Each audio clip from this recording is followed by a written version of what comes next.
नमो भगवतो वासुदेव मित्रों, स्वागत है आप सभी लोगों का अपने YouTube चैनल जय हो जौनपुर में। चलिए भैया, जितने लोग वीडियो को देखें भैया लाइक कर दें, शेयर कर दें और सब्सक्राइब भी कर लें। यूपीपी का एग्ज़ाम नज़दीक आ गया है और उसमें हम लोग पढ़ रहे थे भैया कवि एवं रचना। कवि एवं रचना में हम लोग छायावाद के 4 स्तंभों को देख रहे थे। 2 स्तंभ को हम देख चुके थे भैया, जिसमें आपके जयशंकर प्रसाद और महादेवी वर्मा जी हो गए थे। आज हम लोग देखेंगे भैया सुमित्रानंदन पंत और निराला जी को। ठीक, अगर बात की जाएगी भैया सुमित्रानंदन पंत यानी पंत जी की बात की जाएगी तो ध्यान दीजिएगा, समय बहुत कम लिया जाएगा भैया आपका। सुमित्रानंदन पंत थोड़ी सी प्रॉब्लम के कारण होता है भैया कि हम आप लोगों के सामने पूरी वीडियो लेके नहीं आ पाते, प्रतिदिन नहीं लेके आ पाते हैं, गैप हो जाता थोड़ा सा, उसके लिए आप लोग क्षमा करिएगा। ठीक, तो आज हम लोग देखते हैं सुमित्रानंदन पंत। अगर पंत जी की बात की जाए भैया तो ध्यान दीजिएगा, इन्हें प्रकृति का सुकुमार कवि कहा जाता है। प्रकृति का सुकुमार कवि। अगर कभी आपसे पूछेगा भैया प्रकृति का सुकुमार कवि किसे कहा जाता है, तो ध्यान दीजिएगा प्रकृति का सुकुमार कवि पंत जी को ही कहा जाता है। दूसरी चीज ध्यान दीजिएगा भैया, इन्हें छायावाद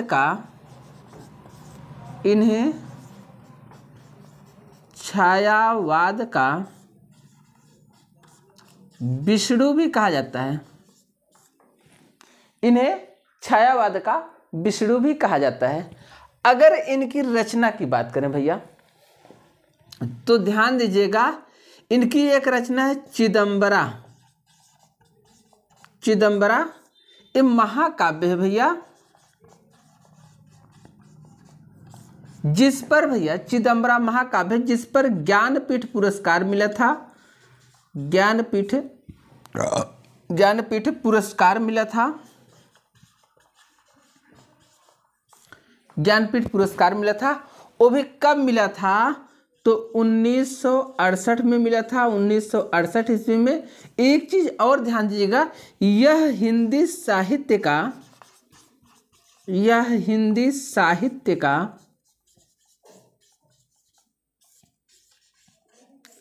प्रथम ज्ञानपीठ पुरस्कार था। प्रथम ज्ञानपीठ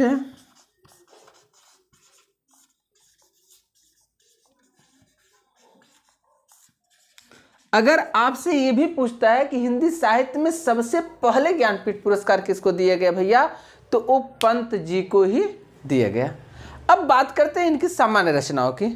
अगर इनकी रचना की बात की जाए भैया तो इनकी रचना है वीणा। अगर पूछेगा वीणा किसकी रचना है या इनमें से कौन सी रचना पंत जी की है, तो वो कौन सी रचना है भैया, वीणा। इन्हीं की रचना है ग्रंथि।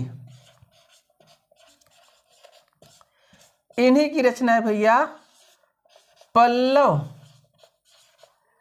इन्हीं की रचना है गुंजन।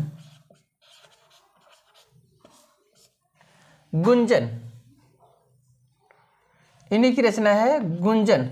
इन्हीं की रचना है भैया युगवाणी। इन्हीं की रचना है युगांतर या युगांत। ठीक, इन्हीं की रचना है भैया, इन्हीं की रचना है उच्छ्वास। एक चीज ध्यान दीजिएगा, कला और बूढ़ा चाँद।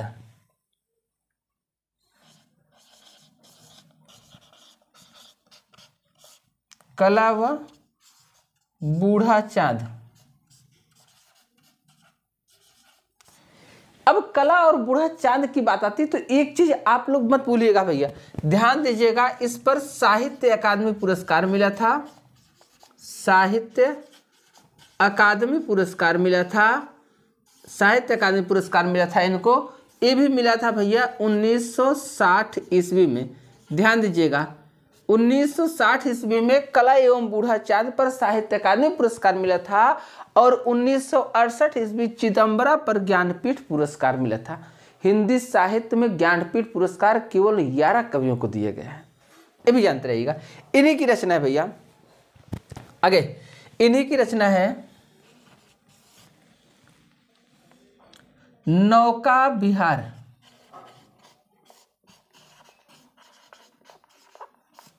नौका विहार इन्हीं की रचना है, और इन्हीं की रचना है भैया, ध्यान दीजिएगा, इन्हीं की रचना है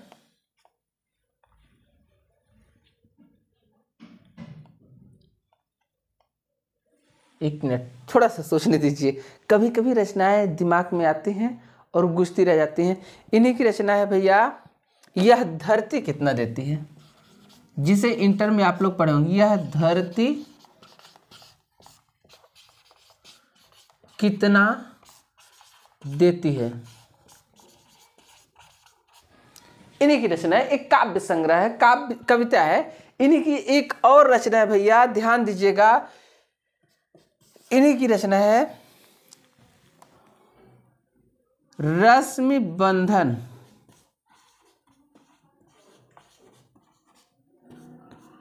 ध्यान दीजिएगा, अगर केवल रश्मि की बात करेगा तो महादेव वर्मा का, और अगर रश्मि रथी की बात करेगा तो दिनकर जी का, और रश्मि बंधन की बात करेगा तो वो किसका हो जाता है भैया, पंत जी का। तो इतनी बातें इनके बारे में आप जान चुके हैं। एक बार सभी लोग स्क्रीनशॉट लीजिएगा भैया। अगले कवि को देखते हैं बिना समय लिए हुए, बिना समय का। ठीक, अगले कवि को देखते हैं सूर्यकांत त्रिपाठी निराला जी को। एक बार सभी लोग, मैं हट गया हूं, अब आप स्क्रीनशॉट ले सकते हैं, स्पष्ट दिखाई भी देता होगा ना। चलिए भैया, क्योंकि सामने जैसे ही आते हैं ना थोड़ा सा धूमिल हो जाता है, वो कहता ना कैमरामैन फोकस करो। ठीक, चलिए भैया, हाँ तो मोबाइल भी समझ जाती है कैमरामैन फोकस करो, अरविंद गुरु जी आ गए हैं। चलिए भैया,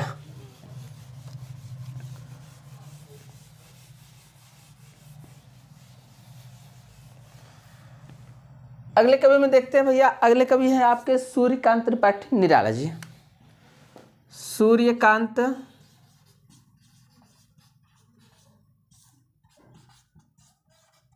त्रिपाठी निराला, इनका पूरा नाम सूर्यकांत त्रिपाठी निराला।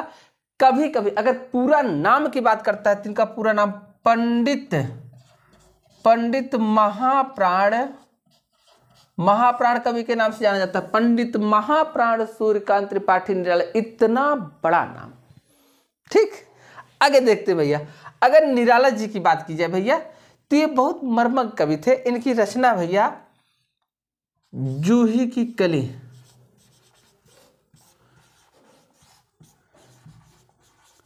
जूही की कली, जिसमें भैया सबसे पहले मुक्तक छंद को देखा गया।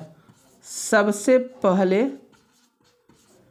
मुक्तक छंद को देखा गया।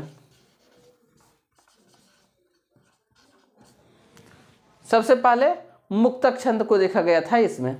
ठीक, इन्हीं की रचना भैया अड़िमा। इन्हीं की रचना भैया वेला। इन्हीं की रचना निरुपमा। इन्हीं की रचना भैया अलका। अड़िमा, बेला, निरुपमा, अलका, प्रार्थना।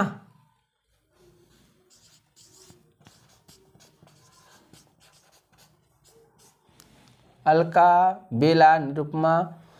अच्छा, इन्हीं की रचना भैया सरोज स्मृति।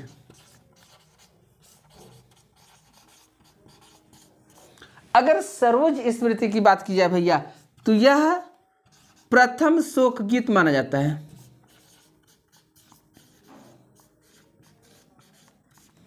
यह क्या माना जाता है, प्रथम शोक गीत माना जाता है। ध्यान दीजिएगा भैया, इन्हीं की रचना होगी, इन्हीं की रचना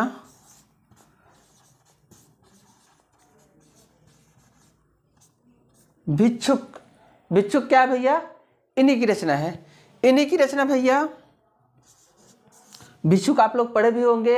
वह आता दो टूक कलेजे, पथ पर पछताता वह आता। पेट पीठ दोनों मिलकर हैं एक, चल रहा लकुटिया टेक, मुट्ठी भर दाने को अपनी भूख मिटाने को वह आता, दो टूक कलेजे पर पथ पर पछताता वह आता। तो पढ़े होंगे। इन्हीं की रचना वह तोड़ती पत्थर,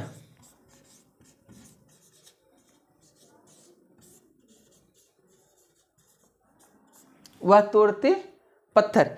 इन्हीं की रचना है भैया तुलसीदास। इन्हीं की अगली रचना देखेंगे भैया, ध्यान दीजिएगा, राम की शक्ति पूजा।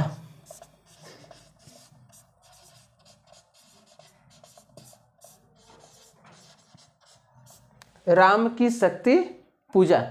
इन्हीं की रचना देखेंगे भैया, अगली रचना इनकी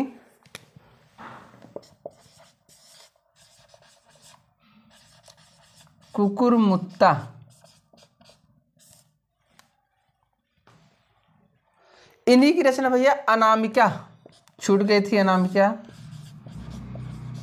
अनामिका। इन्हीं की रचना भैया परिमल।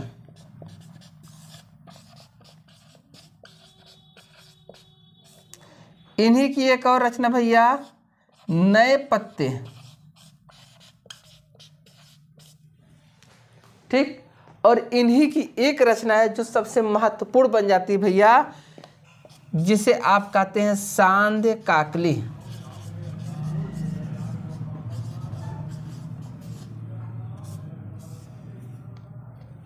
सांध्य काकली। ठीक। एक बार सभी लोग भैया स्क्रीनशॉट लीजिएगा और इन 4 स्तंभों को जरूर याद करिएगा, यहां से क्वेश्चन पूछे जाने की अति संभावना है। तो आज के लिए बस इतना ही। सभी लोगों को भैया ढेर सारी शुभकामनाएं, बधाइयां। पढ़ते रहिए, समय एकदम नहीं लेंगे आपका। सभी को नमो भगवतो वासुदेवाय, धन्यवाद। चलिए।